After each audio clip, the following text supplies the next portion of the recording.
अस्सलामुअलैकुम viewers. Quraish Usman series की आने वाली 170 किस्त में अलबाए का मंसूबा क्या होगा? क्या अलबाए काई कबीले का नया सरदार बन जाएगा, या फिर ऐसा तो नहीं कि अलबाए का किरदार सीरीज छोड़ने वाला है? और अगर अलबाए का किरदार जाता है तो फिर इसके साथ एक और किरदार के भी सीरीज से जाने के चांसेस हैं, तो वो कौन सा होगा? तो इन तमाम सवालात के जवाब आज की वीडियो में शामिल हैं, मगर इससे पहले आपसे गुजारिश है हमारी वीडियो को लाइक कर दें। इसके अलावा हमारे प्यारे प्यारे व्यूवर्स से ये भी गुजारिश है कि हमारी इस वीडियो को शेयर भी कर दें। चलिए वीडियो शुरू करते हैं। सबसे पहले बात करते हैं कि क्या अलबाए काई का सरदार बन पाएगा। तो देखें, चाहे एक दिन के लिए ही सही, थोड़ा सा चांस बन गया है। मतलब इस वक्त ओरहान बेबी कैद में है और उस्मान बेबी कैदी बन जाएगा, और दूसरा ओलोगान की ताकत अलबाए के साथ होगी, और दूसरी तरफ बेगम खातून की हिमायत भी अलबाए के साथ होगी। तो इस तरह इन सब बातों को देखा जाए तो वो एक दिन के लिए तख्त उलट सकता है। ताहम इसके बाद उस्मान बे दोबारा वापस आते ही अलबाए का काम तमाम कर सकता है।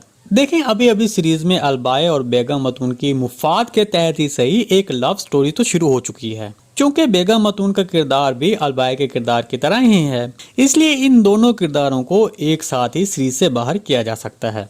मतलब जैसे ही अलबाए काई का तख्त थोड़ी देर के लिए संभालेगा, तब बेगम मतून की हिमायत भी उसको खुलकर सामने मिल सकती है, जिससे बेगम मतून की असल हकीकत सबके सामने आ जाएगी। इसके अलावा एक और चीज जो मुझे सबसे ज्यादा परेशान कर रही है वो अलबाए की बेटी है, और वो किरदार सीरीज में एक पॉजिटिव किरदार है।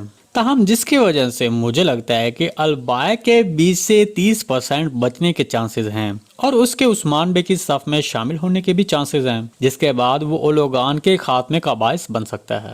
इसके बारे में आपको क्या लगता है, कमेंट सेक्शन में लाजिम बताएगा। जी दोस्तों, आज की वीडियो बस यहीं तक थी। उम्मीद है आपको पसंद आई होगी। अगर हमारी वीडियो आप तक बर वक्त नहीं पहुंच रही तो हमारे चैनल को सब्सक्राइब कर लें और बेल आइकन लाजमी प्रेस कर लें, ताकि हर आने वाली नई वीडियो का नोटिफिकेशन आप तक बर वक्त पहुंचता रहे। वीडियो अच्छी लगी तो इसको लाइक शेयर कर दें। मिलते हैं किसी नई वीडियो के साथ, तब तक के लिए अल्लाह हाफिज।